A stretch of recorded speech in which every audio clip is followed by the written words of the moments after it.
Сәлеметсіздер ме курсқа қатысушылар? Бүгін Microsoft Excel негіздері курсының 3-ші сабағын бастаймыз. Ол туралау тобы деп аталады. Бұл сабақта біз бүгін ұяшықтарды белгілеу, ұяшықтарды туралау, ұяшықты біріктіру және ұяшықтағы мәтіннің бағытын өзгерту ұғымдарымен танысатын боламыз. Бұл ұғымдарды түсіну үшін біз бағдарламаны іске қосуымыз керек. Мінекей, көріп тұрғандарыңыздай, біз өткен сабақта талқылаған отбасылық бюджет құжатын қайта аштым. Осы құжаты арқылы түсіндіретін боламын. Ең алдымен туралау тобы деген қай жерде орналасқанын біліп алуымыз керек. Бұл главная вкладкасының ішіндегі выравнивание, яғни туралау тобы мына жерде орналасқан. Бұл топта негізгі командалар ол ұяшықтағы мәтінді өзгертуге, редакциялауға арналған.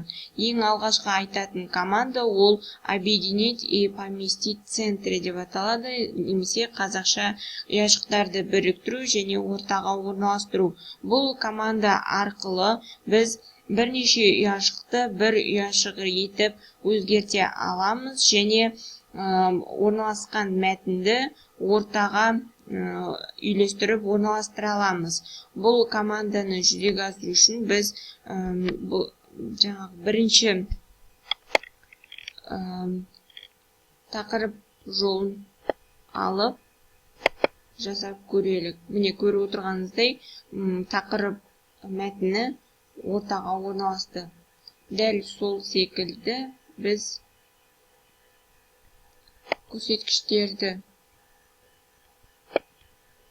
біріктірелік, кірістерді біріктірелік, еңбек ақыны, консультациялық жұмыстарды,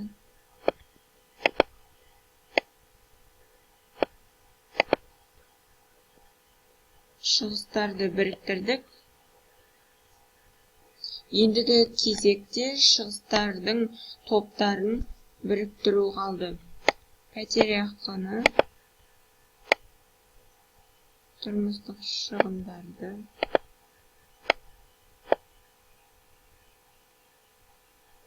несиені, транспорт және телефон жөндеуді біріктіреді. Және мына жерде міндетті ұяшығын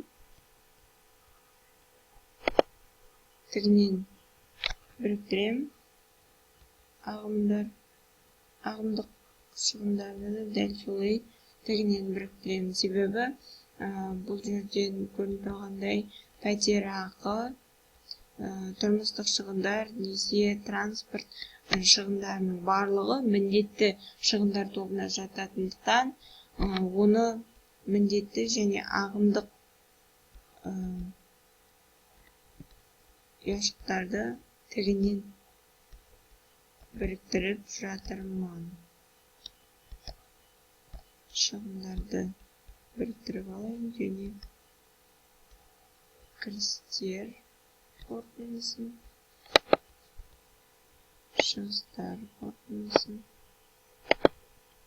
ең маңызды балансты біріктірелік.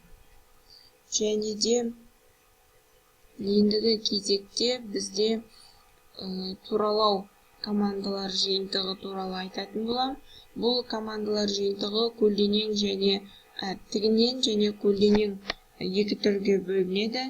Тігінен туралау ол ұяшықты вертикал түрде өзгертуге мүмкіндік береді, ал көлденеңнен горизонтал түрде.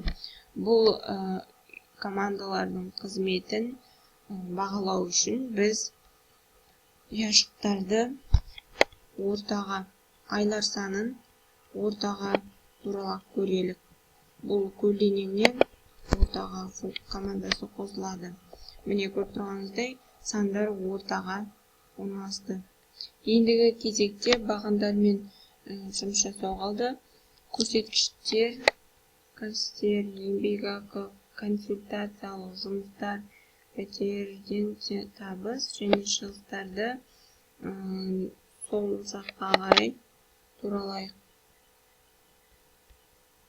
Көрсеткіштерді ортаға қоюға болады.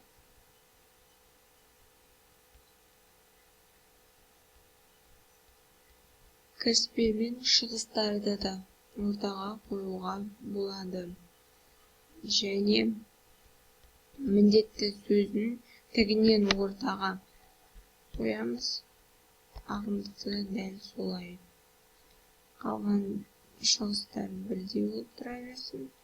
Және екінші команда айта кететін ол бағдарлау командасы болып табылады.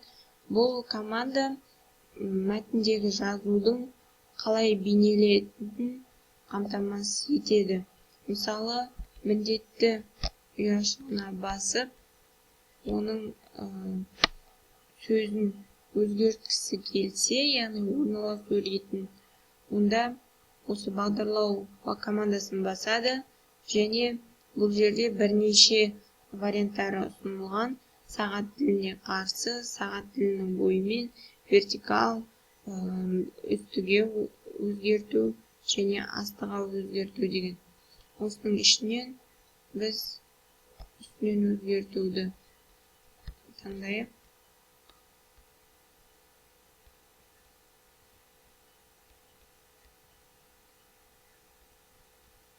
Міне осылайша біз міндетті және ағымдық шығыстар тобын бағдарлап орналасу түрін өзгерттік.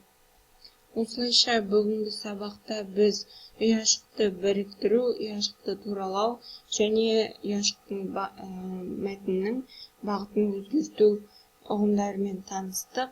Үйге тапсырма ретінде сабақ түсіндіру барысында жасалған отбасылық бюджет кестесінің қаңқасын құрыңыздар.